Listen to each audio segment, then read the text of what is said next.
Jean Greer here at Stylish Fireplaces. We've just put together the ultimate guide to choosing an outdoor fireplace for your backyard. Some of the things we want you to consider, and you'll find all of these tips on our Stylish blog. First of all, the fuel source. Do you have a supply of dry wood to fuel a wood-burning fireplace? Can you run a gas line if you want a gas fireplace? Do you have access to an electrical line if you want an electric fireplace? So with an electric fireplace, maybe you already have outdoor lighting in the area, maybe you have a hot tub. Those things all require power already, so maybe you can get power as well for an electric fireplace. Gas lines you may not already have unless you're going to have the fireplace close to the house, where you might have a gas line for an outdoor barbecue, for instance. So think about your fuel source and how easy it would be to get the fuel you need to run the fireplace, or the power you need. The other thing would be heat. It's obvious that we want a heat source with our outdoor fireplace in the cooler weather, so fall and spring. What about summer? Here in Canada, we tend to use our outdoor spaces more in the summer. We don't necessarily need heat from the fireplace in the summer. If it's a hot, humid evening in the summer, we want to be outside, we want to have the fireplace, but we don't necessarily need heat. Of course, with wood burning and gas fireplaces, if there is flame, there is heat. With an electric fireplace, I have some control. I can have flames without heat. So something to think about. How do I use my outdoor space? How often do I want heat? How much heat? And when do I need the heat? Size. What size fireplace? Just like an indoor fireplace, when you're putting a fireplace outdoors, you've got to think about the size of the area that the fireplace is going to be sitting in. There's a huge range of sizes with electric, from 30 inches and maybe even smaller on a traditional fireplace up to 100 inches. Those are standard sizes for electric. You can certainly get big gas fireplaces, and you could build a big masonry wood burning fireplace. How easy is it to get the size that you want? How practical is it? And then back to the heat question, with gas and wood burning, the bigger that fire is, the bigger the burning area, the more heat is going to pump out, and is that appropriate for the space that you have and for the way you're going to use it?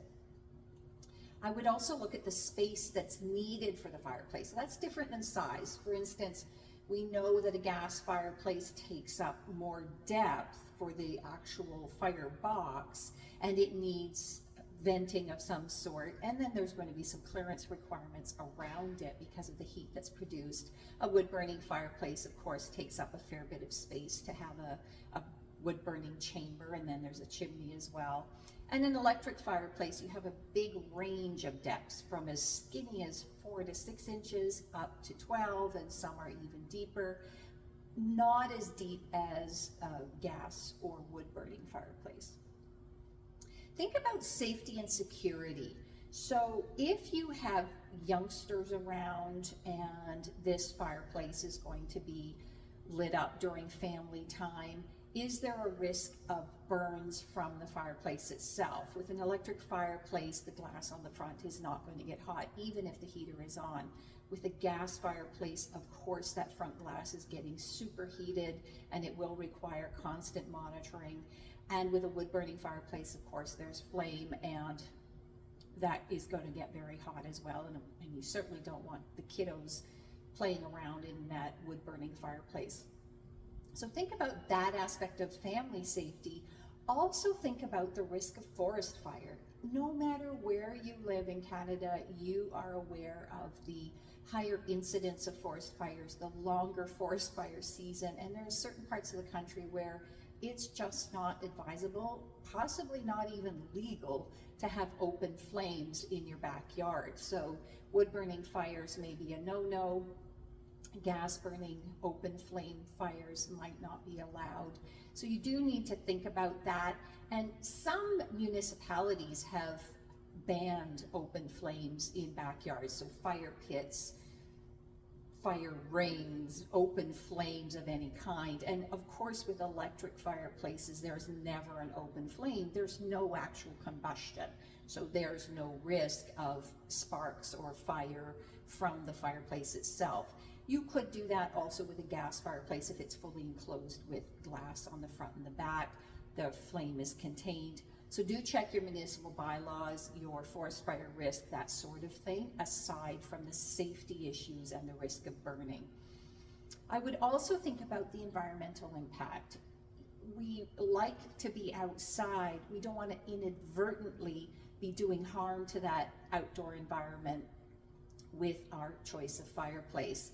In some areas, wood burning is discouraged because it lingers in the air above just due to geography.